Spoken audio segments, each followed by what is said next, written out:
Bismillahirrahmanirrahim. Wa bi ilaihi qala haddatsana Abu Bakar Muhammad bin Nafi' al-Basri thana Abdus Samad bin Abdul Warith an Ismail bin Muslim al-Abdi an Abi al-Mutawakkil an Aisyah radhiyallahu anha qalat kama Rasulullah sallallahu alaihi wasallam bi ayatin min al-Qur'ani lailah.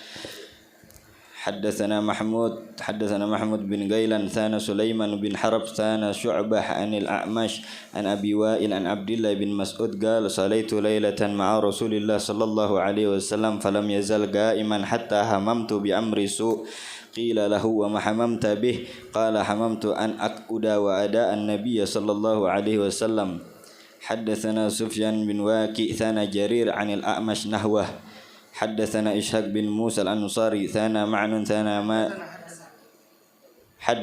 معن ثنا مالك عن أبي نضر عن أبي سلمة عن عائشة رضي الله تعالى عنها أن النبي صلى الله عليه وسلم كان يصلي جالسا فيقرأ وهو جالس فإذا بقي من قراءته قدر ما يكون 30 أو 40 آية قام فقرأ وهو قائم ثم ركع وسجد ثم صنع في ركعة ثانية مثل ذلك.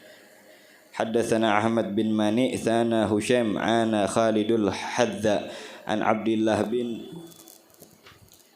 الله بن شقيق قال سألت عائشة رضي الله عنها عن صلاة رسول الله صلى الله عليه وسلم عن تطوعه فقالت كان يصلي ليلا طويلا قائما وليلا طويلا قائدا فإذا قرأ وهو قائم وركع وسجد وهو قائم وإذا قرأ وهو جالس ركع وسجد وهو جالس.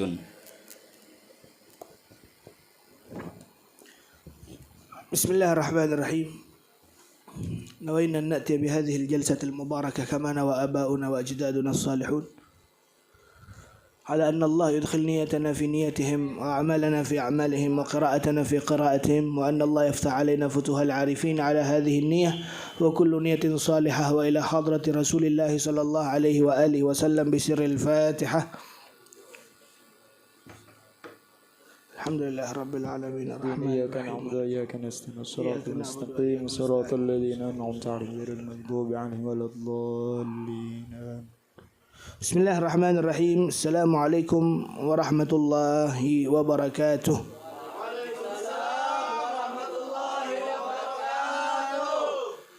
الحمد لله رب العالمين والصلاة والسلام على أشرف الأنبياء والمرسلين سيدنا ونبينا وقدوتنا ونور قلوبنا محمد وعلى آله وأصحابه ومن تبعهم بإحسان إلى يوم الدين. اللهم انفعنا بما علمتنا وعلمنا ما ينفعنا وزدنا علما. اللهم أرنا الحق حقا وارزقنا اتباعه وأرنا الباطل باطلا وارزقنا اجتنابه واجعلنا ممن يستمعون القول فيتبعون أحسنه وأدخلنا برحمتك يا أرحم الراحمين. أما بعد، حضرة المكرمون المحترمون النجباء الأجلاء segenap para habaib, para syarifah dzurriyyah Rasulullah sallallahu alaihi wasallam dan juga kepada para masyayikh, para ustadz, para guru yang hadir di tempat ini dan serta kepada para hadirin wal hadirat yang dirahmati oleh Allah, khususnya kepada tokoh masyarakat yang hadir di tempat ini. Alhamdulillah, mudahan dengan kehadiran Buhan Pian menambahkan keberkahan di majelis ini. Amin ya rabbal alamin. Dan juga kepada segenap para kawan-kawan, saudara-saudara yang menonton siaran langsung pengajian ini di Facebook Riyadhus Shalihin ataupun di Salwa ataupun di streaming pribadi. Semoga kita sama-sama mendapatkan ilmu yang berkah. Amin ya rabbal alamin. Alhamdulillah, kita panjatkan rasa syukur kehadirat Allah Subhanahu wa taala yang mana telah mengumpulkan kita pada malam hari ini di tempat yang insyaallah diberikan keberkahan, tempat yang dijelaskan ilmunya Rasulullah, tempat yang dijelaskan sejarahnya Rasulullah sallallahu alaihi wasallam. Maka dari itu alhamdulillah kita telah mendengarkan hadis yang diriwayatkan oleh Imam Tirmizi yang telah dibaca oleh Al-Qari Al-Habib Bagir. Hadirin yang dirahmati oleh Allah,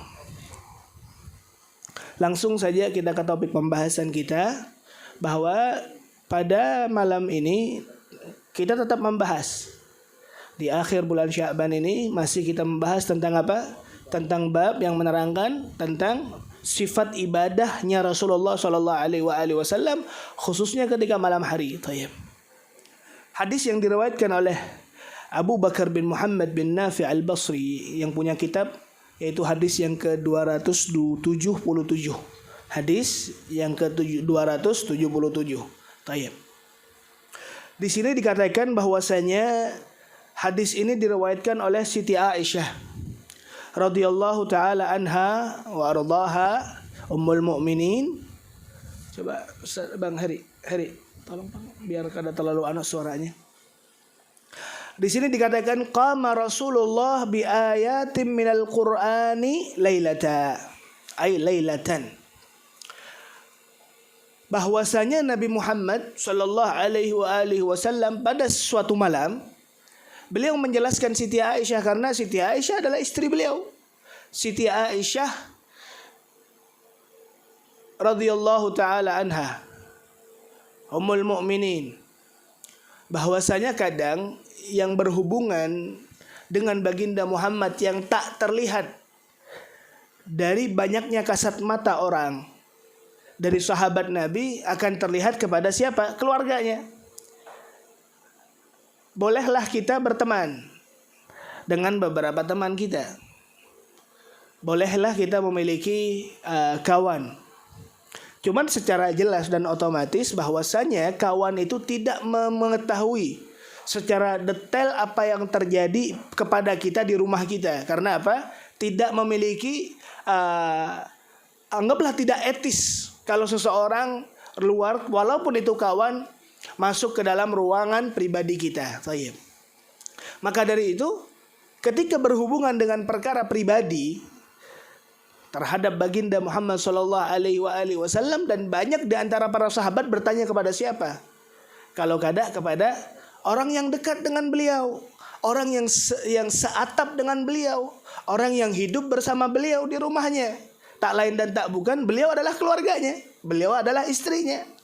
Maka dari itu, mereka sahabat bertanya kepada istrinya Rasulullah, mereka bertanya kepada keluarganya Rasulullah tentang beberapa perkara yang telah dilakukan oleh Rasulullah di dalam rumahnya. Kalau seandainya itu berkaitan dengan kita sebagai seseorang yang penuh dengan kekurangan, niscaya mungkin ketika adanya seseorang bertanya kepada istri kita tentang kabar kita ataupun keadaan apa yang dilakukan oleh kita, mungkin tanda kutip itu adalah aib.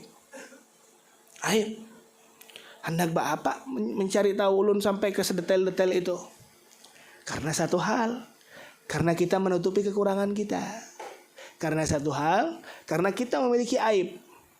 Karena kita memiliki aib yang takut orang luar itu mengetahuinya.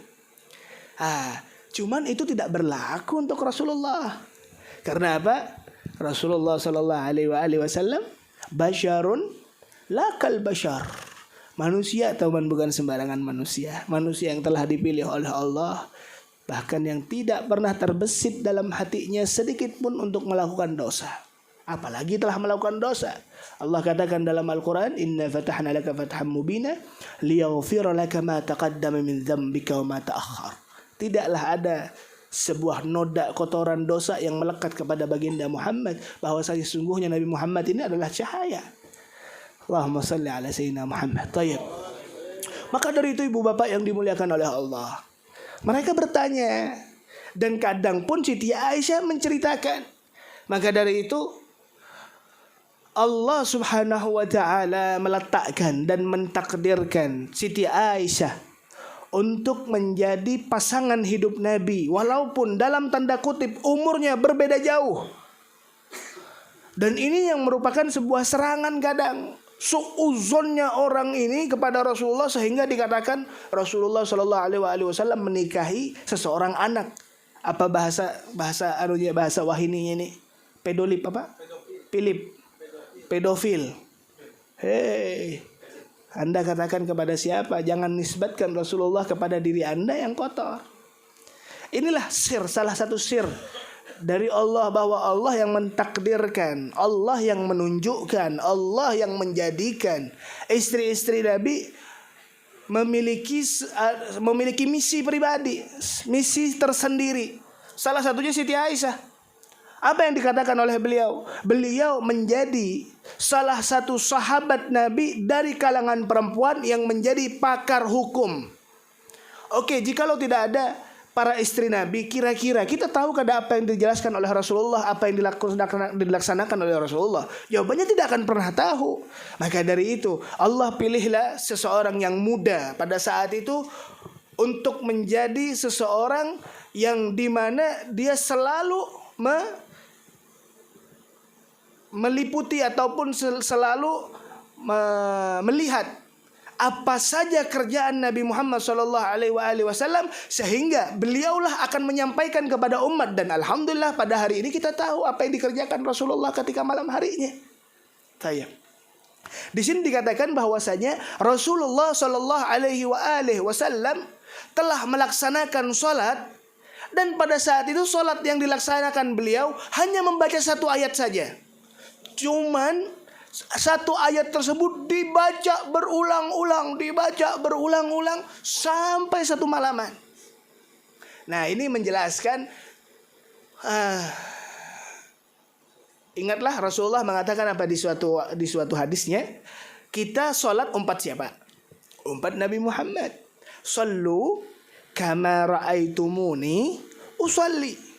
Salatlah kalian sebagaimana apa yang telah kalian melihatku dalam keadaan salat. Salatlah kalian umpat dengan gayaku. Salatlah kalian seperti salatku. Itulah yang diucapkan oleh Nabi. Makanya ini pelajaran ini mungkin memberikan maklumat yang baru tentang ibadah salat. Yang ini dalilnya kepada Rasulullah. Hadis yang kita bahas minggu kemarin tentang apa? Tentang salat juga. Pembacaan doa iftitah yang diucapkan oleh Nabi bagaimana? Allahu Akbar, Dzul Malakut, Wal Jabarut, Wal Kibriya, Wal Azamah. Itu doa iftitah. Salah satu doa iftitah yang telah dibaca oleh Rasulullah. Habib, berarti doa kita gimana? Sama-sama datang dari Rasulullah dan tidak menjadi masalah. Karena itu adalah doa. Di sini dikatakan bahwasanya Nabi hanya membaca satu ayat saja. Setelah beliau takbir, ini sholat sunnah ya. Allahu Akbar, membaca doa iftitah dan membaca Fatihah. Waladdallin, amin. Terus beliau membaca satu ayat yang diulang-ulang terus. Kira-kira apa ayatnya Habib? Yang kenapa Nabi mengulang-ulang ayat tersebut? Apa ayatnya Habib? Kalau di kitab sini tidak dijelaskan ayatnya. Di riwayat lainnya dari Siti Aisyah diriwayatkan beliau mengatakan ataupun subhanallah ayat yang diungkapkan oleh Rasulullah yang dibaca berkali-kali dengan ucapan beliau mengutip satu ayat itu tadi, in tu'adzibhum fa innahum ibaduk wa in taghfir lahum fa innaka antal azizul hakim. In tu'adzibhum fa innahum ibaduk, in tu'adzibhum fa innahum ibaduk wa in taghfir lahum fa innaka antal azizul hakim. Itu yang dibaca terus.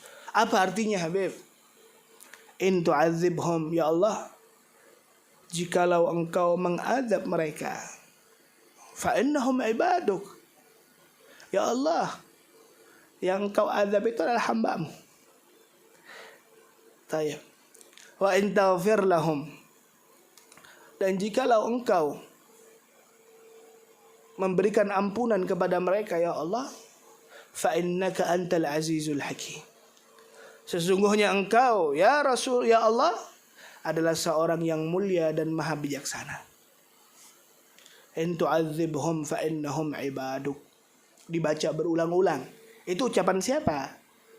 Di surat Al-Maidah itu merupakan ucapan dari Nabi Allah Isa yang berhubungan dengan umatnya.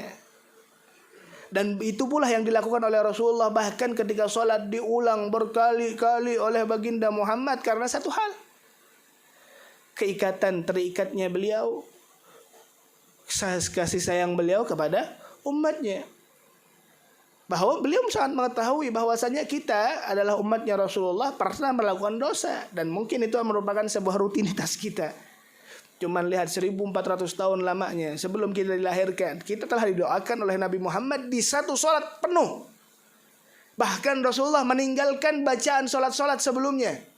Kita tahu hadis sebelumnya menerangkan bahwasanya 1 rakaatnya Rasulullah membaca Al-Baqarah, 1 rakaatnya membaca Ali Imran, 1 rakaatnya membaca apa? An-Nisa ataupun Al-Anfal. 1. Itu karena salah satu apa? Teori ataupun salah satu prakteknya Rasulullah bahwasanya salat ini merupakan sebuah pelupur lara bagi Rasulullah. Cuman ini beda sekarang Habib. Rasulullah ketika mengingat umatnya bahwasanya umatnya adalah seorang pendosa, beliau doakan, ya Allah, in tu'adzibhum, ketika engkau telah mengazab mereka, ya Allah, fa innahum ibaduk, mereka adalah hamba-Mu ya Allah, mereka yang diciptakan oleh-Mu ya Allah. Apakah Allah zalim dengan mengazabnya? Jawabannya tidak. Wa mallahu bizallamin lil abid. Bahwasanya Allah tidaklah zalim. Konsekuensi kadang dari perbuatannya. Bahwa Allah Ar-Rahim, Allah Rahmat. Cuman di situ Allah Al-Adil, Allah Maha Adil. Dan bukanlah sebuah keadilan jikalau perbuatan salah, perbuatan dosa itu tidak mendapatkan konsekuensi.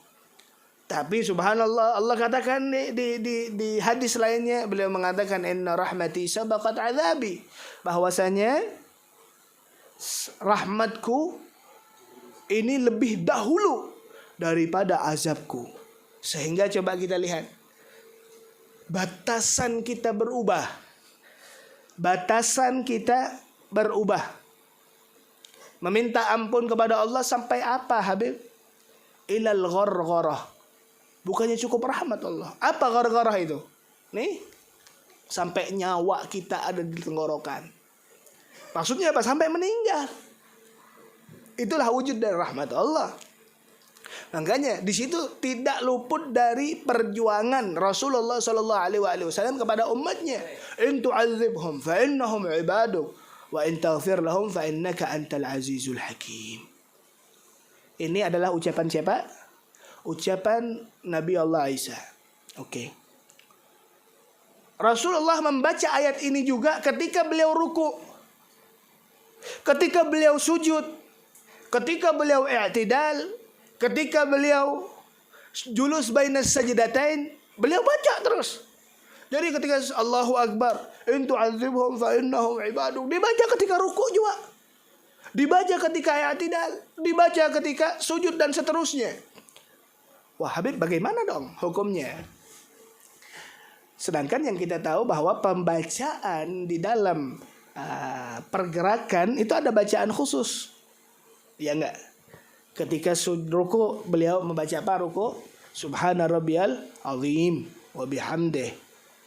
Terus ketika i'tidal, Rabbana walakal hamd. Sujud subhana rabbiyal a'la wa bihamdih. Rabbi ighfirli warhamni wazburni warzuqni wahdini wa'afini wa'fu anni ketika julus bainas sajdatain. Di sini Rasulullah memberikan gambaran baru dan tidak luput dari pendapatnya para ulama. Bagaimana Habib pembacaan ayat ketika ruku? Nah, ini telah dilakukan oleh Rasulullah. Yang pertama mengatakan bahwasannya asal muasal pokok dari pembacaan ketika ruku itu ada 2 hal, as-sana wat tasbih. Ketika ruku kita harus bertasbih dan juga memuji Allah. Itu bacaannya. Jadi subhana rabbiyal azim. Subhana rabbiyal azim. Subhana tasbih. Rabbiyal azim adalah pujian kepada Allah, yaitu Tuhan yang maha agung, Tuhan yang maha mulia. Oke. Ketika sujud yang disunnahkan pembacaannya ada 3. Kalau ruku itu 2, kalau sujud itu 3. Tasbih, memuji Allah, dan yang ketiga doa. Makanya disunnahkan seseorang ketika sholatnya sendirian atau sholatnya kira-kira tidak akan menjadi problem, dia sujud dan dia lamakan berdoa, tidak menjadi masalah. Karena kata Rasulullah bahwasanya sesungguhnya tempat paling dekat antara dia dengan Allah ketika dia sujud. Berdoalah sebanyak mungkin. Cukup dalam hati, jangan diucapkan. Kalau diucapkan batal sholat pian. Karena apa? Pian kada mungkin bisa bahasa Arab. Ya Allah, ulun banyak hutang ya Allah. Batal sholatnya sudah. Dalam hati aja. Ketika sujud. Ketika bersujud. Nah, maksud saya tidak menjadi problem. Contoh, kita menjadi makmum dari seorang imam di masjid. Kita bersujud lawas benar. Tahu-tahunya apa? Masjid sudah sepi. Nah, itu kan problem, tidak dianjurkan. Atau kebalikannya, jadi imam, sujudnya lawas benar. Akhirnya apa? Makmumnya membatalkan sholatnya karena apa? Dikira imamnya meninggal. Tayyib. Bagaimana Habib? Di sini ulama, Imam Syafi'i mengatakan tidak dianjurkan. Ketika dilakukan tidak jadi masalah. Karena ini halnya berbeda. Karena ketika Rasulullah menjadi sebuah sangat memikirkan umatnya dan tidak menjadi masalah karena Rasulullah yang membawakan syariat. Di sini berarti coba lihat bagaimana pedulinya Rasulullah Sallallahu Alaihi Wasallam kepada umatnya. Dan ini juga ada apa yang diriwayatkan juga oleh Siti Aisyah. Siti Aisyah pernah masuk ke dalam rumahnya dan melihat Rasulullah dan terpancar cahaya yang sangat terang di wajahnya Rasulullah. Dan subhanallah Siti Aisyah memuji Rasulullah. Ma'adwa'uka ya Rasulullah. Ya Rasulullah, alangkah bersinarnya mukamu, alangkah bersinarnya wajahmu. Sehingga Rasulullah mengangkat tangan kepada Allah dan mengatakan, ya Allah, hapuskanlah dosa istriku, istri Aisyah, yang besar maupun yang kecil. Hapuskanlah dosa Siti Aisyah yang telah dilakukan ataupun yang akan dilakukan. Hapuskanlah dosa Siti Aisyah yang tampak ataupun yang tak tampak. Coba bayangkan yang doakan ini Nabi. Pada saat itu saya katakan bahwa Siti Aisyah masihlah muda, terbawa yaitu sifat kemanjaan. Dan pada saat itu dari saking riangnya sampai loncat-loncat, dari saking senangnya dapat doa itu. Dari saking senangnya Siti Aisyah, coba kita bayangkan.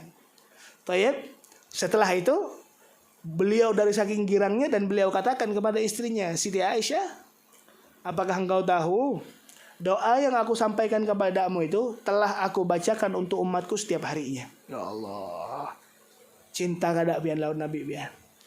Itulah Rasulullah Sallallahu Alaihi Wasallam. Mudahan kita seberatan dapat keberkahan, dapat syafaat dari Allah dan Rasulullah. Amin ya rabbal alamin. Tayyib. In tu'adzibhum fa innahum ibaduk. Ya Allah, jikalau engkau mengazab mereka, itu adalah hamba-Mu. Wa in taghfir lahum fa innaka antal azizul hakim. Ya Allah, jikalau engkau mengampuni mereka, ya Allah, bahwasanya engkau adalah zat yang mulia dan yang maha bijaksana. Kenapa Rasulullah tidak katakan fa innaka antal ghafurur rahim? Kenapa tidak dikatakan fa innaka antal ghafurur rahim sebagaimana apa yang diucapkan oleh Nabi Allah Ibrahim? Allah katakan ataupun dalam ayat, sebentar saya bacakan. Allahumma salli ala Muhammad.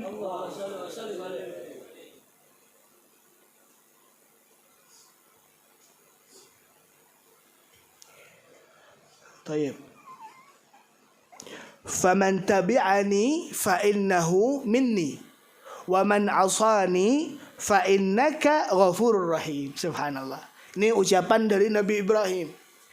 Doa dari Nabi Ibrahim. Apa kata beliau? Faman tabi'ani, barang siapa dari umatku yang mengikutiku, fa innahu minni, ketahuilah ya Allah bahwasanya mereka sebagian dariku, mereka adalah bagian dariku.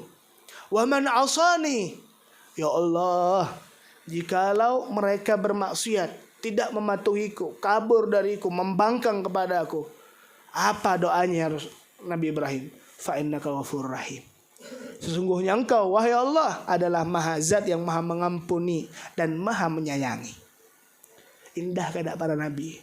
Indah. Itulah para nabi. tidak membawa la ahnan wala fahasyan wala adzaban. Seorang nabi ini bukanlah pembawa azab. Seorang nabi ini bukanlah pembawa laknat. Mereka mendoakan yang terbaik untuk umatnya.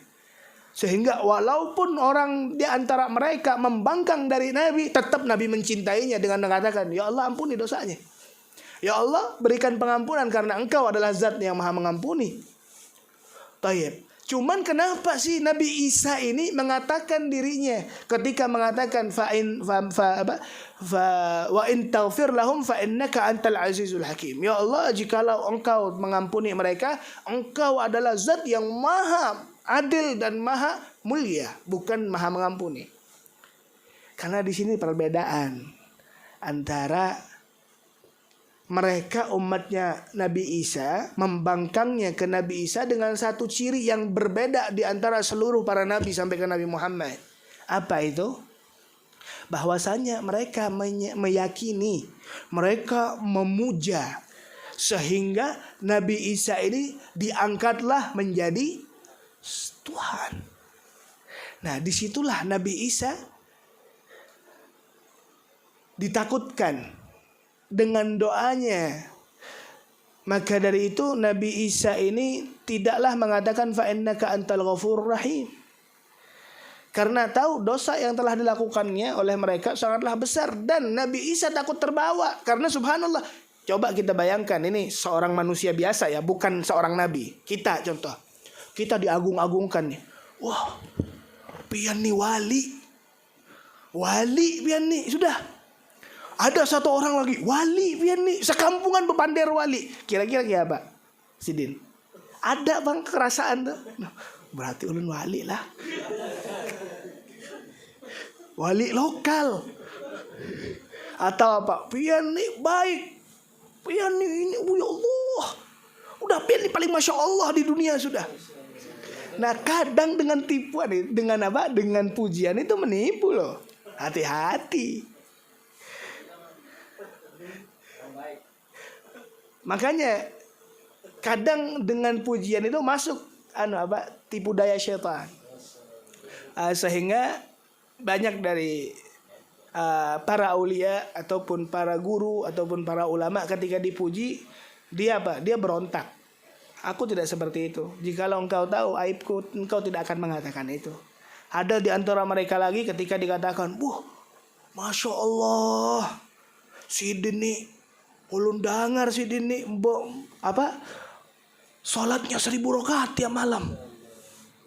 Nah, biasanya orang yang dengar kayak gitu, wali aku nih. Nah, kalau para ulama kadang kayak gitu. Kalau dengar 1000 rakaat, dia akan sholat malamnya. Dia akan sholat malamnya 1000 rakaat. Untuk apa? Untuk menyesuaikan dengan ucapan orang tadi. Biar apa? Biar kada dapat dosa.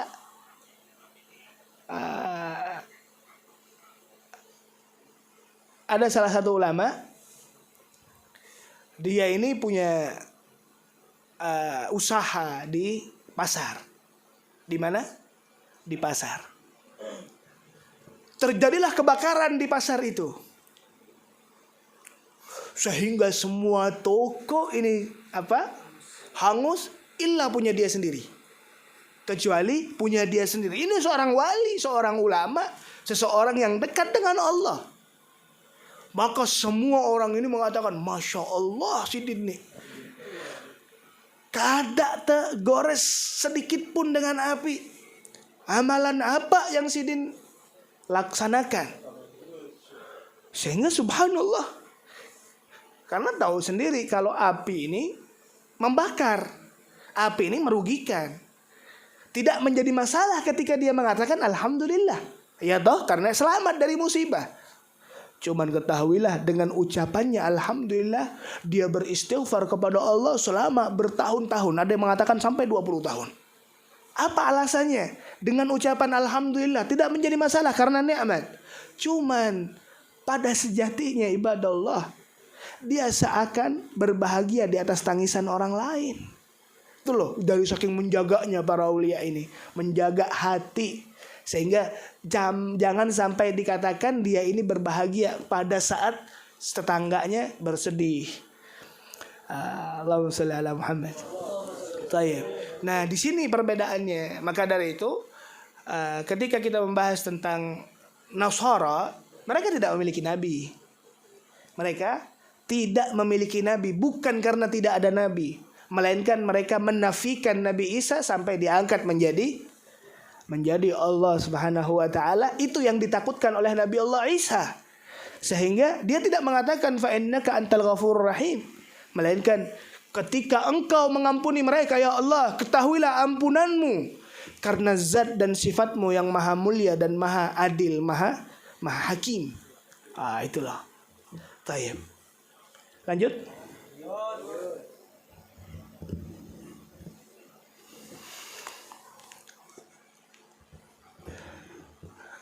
Jadi sifat rukuk bagaimana? Doanya bagaimana? Yaitu as-sana wa tasbih, yaitu bertasbih dengan memuji Allah. Sifatnya kunut Habib, kunut. Allahumma hdina fi man hadait wa afina fi man afait wa tawallana fi man tawallait wa barik lana fi ma atait sampai wa sallallahu ala sayyidina Muhammadin wa alihi wasahbihi wasallam. Habib, apakah boleh dirubah? Intinya ketika tidak lewat dari 3 kaidah.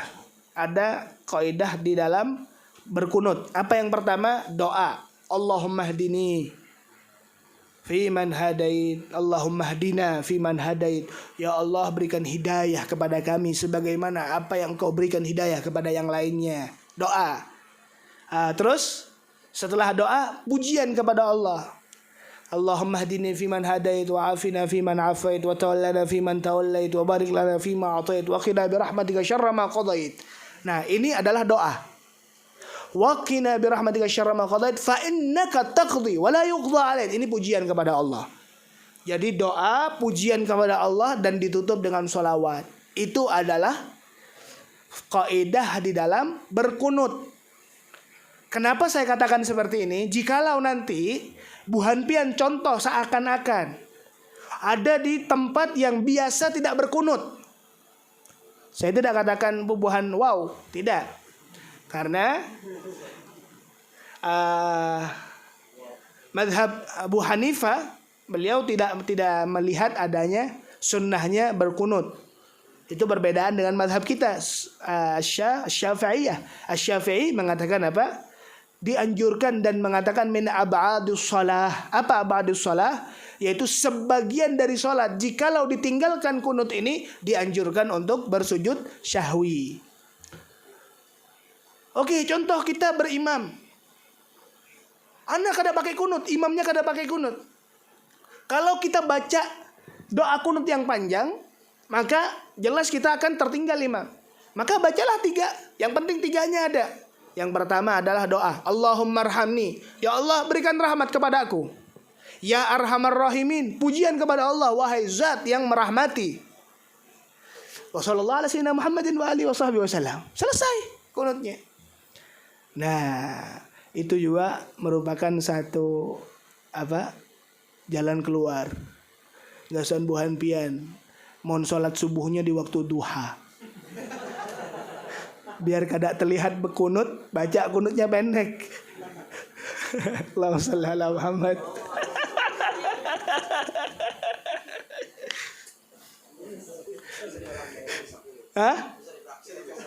Bisa dipraktikkan besok.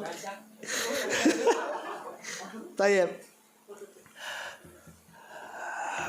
Haddatsana Mahmud ibn Ghailan qala haddatsana Sulaiman ibn Harb qala haddatsana Syu'bah an al-A'mash an Abi Wa'il an Abdullah bin Mas'ud, dari Sayyidina Abdullah bin Mas'ud. Kalau ada di kitab lain ada an Abdullah, itu ketahuilah Abdullah bin Mas'ud. Karena Abdullah bin Mas'ud ada 4 abadilah. Abdullah bin Mas'ud, Abdullah bin Abbas, Abdullah bin Amr bin As, sama Abdullah bin Abbas, Abdullah bin Mas'ud, Abdullah bin Umar. Ada 4 Abdullah. Ketika hanya Abdullah saja berarti Abdullah bin Mas'ud. Itu kaidah di dalam hadis. Beliau mengatakan, "Shallaitu lailatan." Aku pada saat itu menunaikan salat malam. Ma'a Rasulillah, bersama Rasulullah. Falam yazal qa'iman hatta hamamtu bi amri su'. Qila lahu wa ma hamamta bihi ya Abdullah? Qala hamamtu an aq'uda wa'ada an nabi. Aku pernah malam hari salat bersama Nabi. Berarti menjadi makmum di salat malam. Salat, anggaplah salat tahajud, anggaplah salat witir, anggaplah salat setelah salat isya. Oke, itu yang bersifatnya sunnah. Apa hukumnya salat berjamaah tahajud, atau salat berjamaah salat duha, atau salat berjamaah salat taubat, atau berjamaah salat hajat? Apa hukumnya Habib? Masih ingat? Pian salat duha, bermakmum pian di belakang. Padahal kada diajarkan Nabi, bid'ah kada. Karena kalau seandainya pian tahu, inilah bacaannya, ini dalilnya. Sayyidina Abdullah bin Mas'ud salat malam bersama Rasulullah yang menjadi makmum. Ketika sholat nanti kita kemarin sholat nisfu Sya'ban, sholat hajat berjamaah di masjid, tidak dicontohkan oleh Nabi. Jawabannya dicontohkan. Maka dari itu Sayyidina Imam Syafi'i beliau mengatakan, kullama la tusyra' fihi jamaah yajuzu lahu jamaah. Setiap sholat sunnah yang tidak disunnahkan, sholat yang tidak dianjurkan berjamaah, diperbolehkan berjamaah.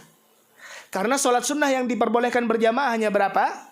Sebutkan sholat sunnah yang dianjurkan berjamaah. Yang pertama, sholat tarawih. Yang kedua, sholat witir di Ramadan, akhir bulan Ramadan. Terus, sholat istisqa. Apa sholat istisqa? Minta banyu, minta hujan. Terus yang keempat, sholat kusuf. Apa kusuf? Wal khusuf, sholat gerhana. Ada gerhana bulan, gerhana matahari, di situ dianjurkan sholat. Sholat dengan hayahnya, dengan gayanya, yaitu dengan 2 qiyam, 2 ruku di 1 rakaat. Nanti ada pembahasannya itu. Terus yang kelima, sholat Idul Fitri dan sholat Idul Adha. Hanya itu saja sholat sunnah yang dianjurkan untuk berjamaah. Sholat duha Habib tidak dianjurkan, tapi diperbolehkan. Salat tahajud Habib tidak dianjurkan, tapi diperbolehkan. Ini bukan ucapan saya, ini ucapan Sayyidina Imam Syafi'i radhiyallahu taala anhu wa ardhah. Di sini ketika kita membahas ini, ibu bapak yang dimuliakan oleh Allah, bahwa ini loh, agama ini indah, agama ini luas, agama ini rahmat. Ad-dinu yusrun. Agama itu mempermudah ibadah Allah. Jadi banyak orang yang tidak memahami, tidak luas maklumatnya, sehingga ketika melihat subhanallah adanya orang tertentu yang sholat tidak melakukan, tidak seperti biasanya karena dia belum pernah buka kitab. Apa panderannya? Bid'ah, kada boleh, sesat Habibnya. Cobalah ulun nih sholat bersama pian, di tasyahud akhir, di tahiyat akhir, ulun duduknya bersila kayak gini. Apa pandangan pian? Habib nih ajaran baru Sidin. Nah, itu karena kada tahu. Kalau tahu kekaidahnya kada. Disunahkan sebagaimana apa yang kita lakukan, kita pelajari, yaitu duduk tawarruk, tayyibah, seperti itu. Kalau bersila Habib tidak menjadi masalah, tidak membatalkan. Karena banyak orang yang punya asam urat, dan kadang orang tua ini ngalih untuk berduduk tawarruk.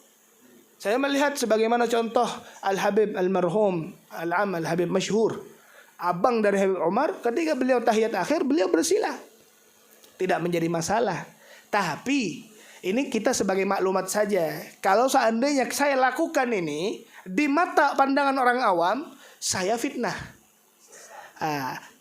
Tidak semua yang diperbolehkan ini diperlihatkan seperti itu, untuk meredam terjadinya kontroversi di antara umat. Tayyib.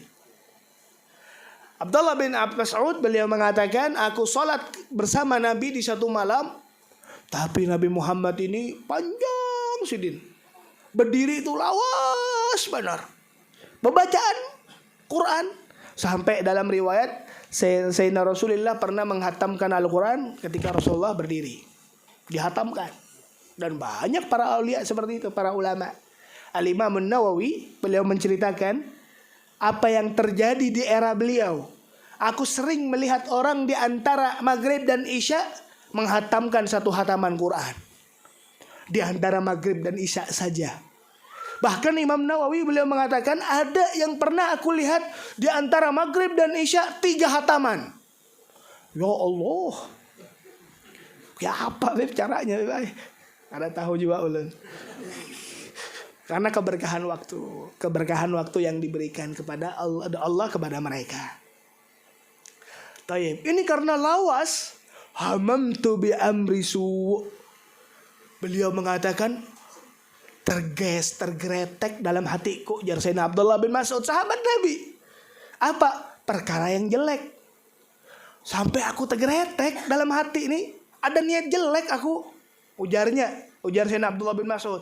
Maka orang-orang yang mendengar kisahnya Sayyidina Abdullah bin Mas'ud bertakun, "Hei wahai Abdullah, apa yang kau niatkan? Apa geretakan hatimu?" Tahulah pian, ketika aku sholat, hendak aku duduk, hendak aku tinggalkan Nabi karena Nabi kelawasan berdirinya. Subhanallah, itu loh pandiran sahabat. Kenapa Habib? Yang pertama, coba kita ambil ini hikmah di balik ini semua. Kita bahas bahwasanya seseorang yang paling dekat dengan Nabi adalah orang yang paling mulia. Khairul quruni qarni. Itu yang pertama. Yang kedua, tidaklah mungkin orang yang memiliki sebuah antusias kepada Nabi Muhammad ingin meninggalkan ataupun mentaksir, melalaikan pekerjaan sholat apalagi di bersama Nabi. Tidaklah mungkin. Karena satu hal, Sayyidina Abdullah bin Mas'ud ini adalah orangnya lemah. Kecil Sayyidina Abdullah bin Mas'ud. Anaknya kecil. Nah sehingga paling lemah badannya. Ingat pernah cerita kisah Sayyidina Abdullah bin Mas'ud bersama siapa? Kafir Quraisy itu? Sufyan kalau tidak salah. Bukan. Allah. Ada seorang sahabat, seorang musuh Allah di salah satu peperangan. Sayyidina Abdullah bin Mas'ud ini pernah membawakan kepala nih orang sampai dia katakan kepalanya ini sama seperti kepalanya bison, kepalanya banteng dari saking besarnya. Dari saking besarnya orang dikalahkan oleh sahabat yang kecil, Sayyidina Abdullah bin Mas'ud. Sayyidina Abdullah bin Mas'ud ini karena lemahnya badan beliau sampai beliau tergeletek yang jelek. Ya Allah, apa sih geretekan jelek itu Habib? Hanya duduk saja meninggalkan Rasulullah. Karena as-su tadi ataupun as-saw alaihim dairatus saw. As-su ataupun as-saw ini sama artinya jelek. Karena pandiran sahabat, ucapan sahabat, pikiran sahabat meninggalkan sebuah kebaikan itu adalah sebuah kejelekan. Meninggalkan apa yang telah dikerjakan oleh Nabi, apa yang diyakini sahabat itu merupakan salah satu dosa besar seakan-akan. Padahal hukumnya tidak. Contoh seperti ini. Salat, lawas benar imamnya. Pian keburu. Di masjid seandainya, ini terjadi kan? Ini realita lah kita bahas. Luar biasa tajwidnya ini imam. A'udzubillah, dibaca panjang lawas. Jadi atau imamnya membaca Quran, membaca apa?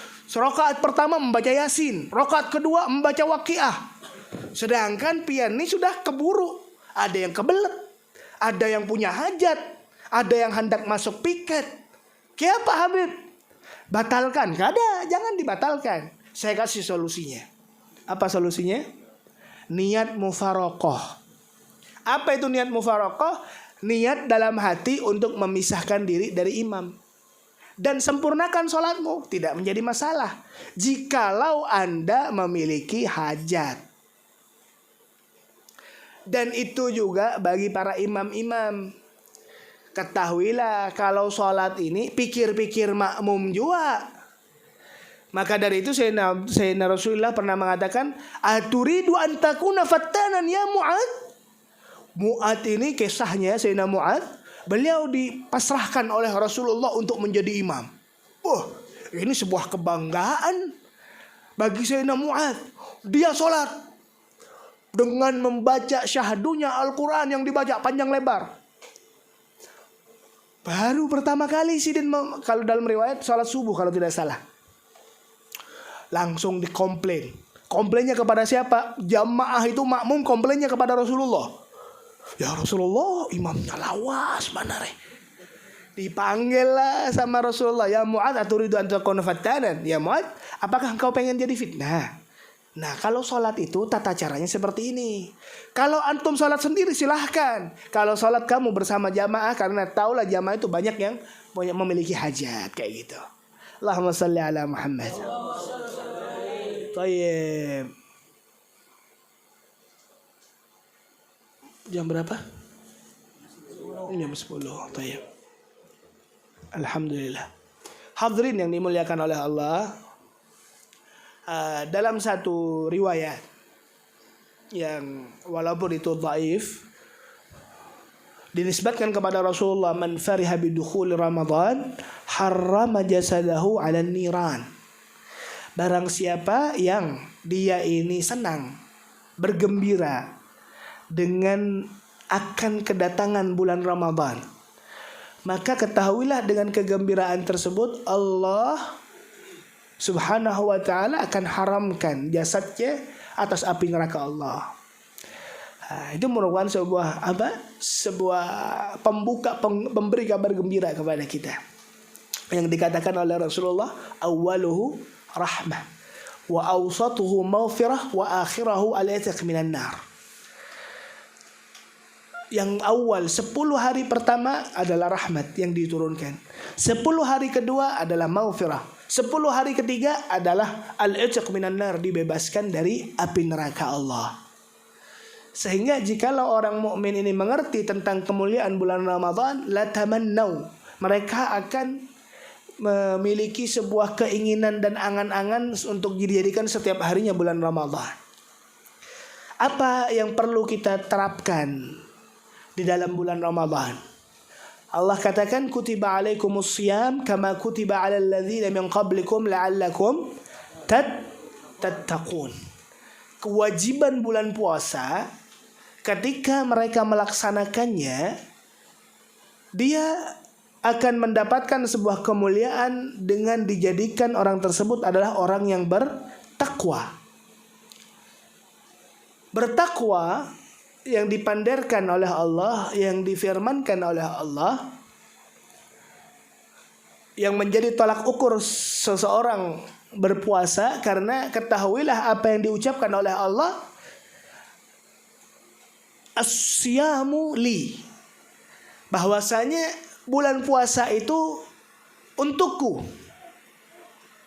Setiap kebaikan itu dilipat gandakan sampai 700 kali lipat, kecuali puasa, karena puasa itu untukku dan aku yang akan membalasnya. Yang dimana pembalasan itu tanpa adanya limited, sudah tanpa adanya batasan dari 710 kali lipat dan seterusnya, tidak ada, dan untuk Allah. Maka dari itu, ketika kita membahas tentang bulan puasa, ibu bapak yang dimuliakan oleh Allah, puasa ini tidaklah akan diketahui oleh seseorang. Tidak ada yang tahu puasa. Bagaimana saya katakan seperti itu? Coba kita lihat Bu Hanpian pada zaman halusnya. Bulan puasa, Nagok Banyu, Sungai Mentaya. Tahukah orang-orang? Kada tahu. Keluarga husnuzon ya. Anakku ini puasa seharian, masya Allah, ditukarakan es apa segala macam. Padahal kanyang sudah minum Banyu Mentaya. Nah kayak gitu. Jadi tidak ada yang tahu kecuali antara dia dengan Allah. Maka dari itu ibu bapak yang dimuliakan oleh Allah, pelajaran yang terpenting di dalam bulan puasa ini adalah muraqabah, raqibillah. Bahwasanya apa sih yang menjadikan engkau ini menahan diri dari syahwatmu? Itu permintaan Allah. Yang biasanya itu merupakan sebuah perkara yang wajar-wajar saja. Anda makan, tidak ada yang melarang. Anda minum tidak ada yang melarang. Tiba-tiba di 1 bulan penuh Allah yang melarang. Untuk apa? Bukan untuk menyiksa, melainkan untuk menjadikan hawa nafsu kita tertekan, sehingga timbullah roh yang suci. Tertekan karena subhanallah ucapan dari Rasulullah, innasyaitana yajri min ibni Adam majrad dam. Bahwasanya syaitan ini masuk ke dalam tubuh manusia melewati urat-urat, yang dimana itu menjadi jalannya syaitan, yang dimana urat ini adalah aliran darah, yang dimana darah ini akan timbul ketika kita makan. Kita memakan sesuatu itu kan jadi darah, sehingga dengan itu kita memiliki kekuatan. Dengan itu hawa nafsu kita akan menjadi lebih dominan ketika perut ini akan dipenuhi dengan makanan syahwani. Nah itu ditekan oleh Allah. Tujuannya apa?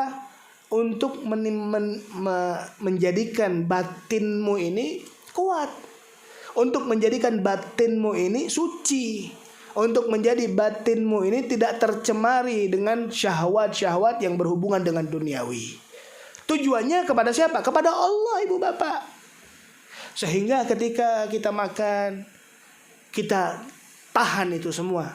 Karena apa? Ya Allah, Allah yang memerintahku. Ya Allah, Allah yang melarangku. Sehingga ketika itu telah kita rancak, kita laksanakan selama 30 hari penuhnya, kita keluar dalam keadaan seseorang yang insya Allah bertakwa kepada Allah subhanahu wa ta'ala. Amin ya rabbal alamin. Tayyib.